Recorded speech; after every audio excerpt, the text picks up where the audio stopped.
Kwarto ni John Paul. Kwarto ng anak ko. Ito, kwarto niya.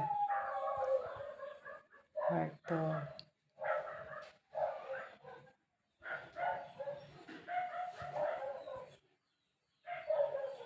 Cabinet niya.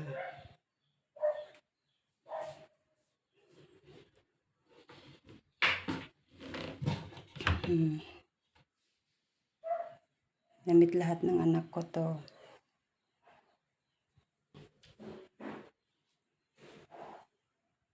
Gamit ng anak ko para sa mukha.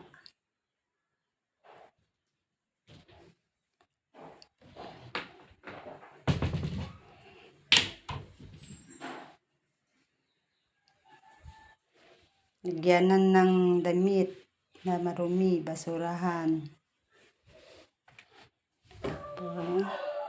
Electric fan, computer table.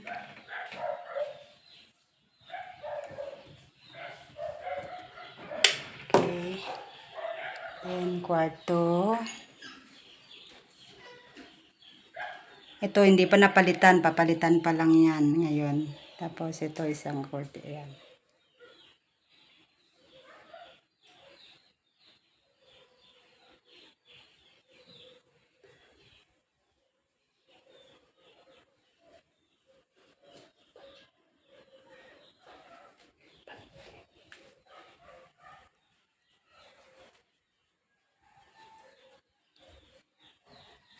Kama.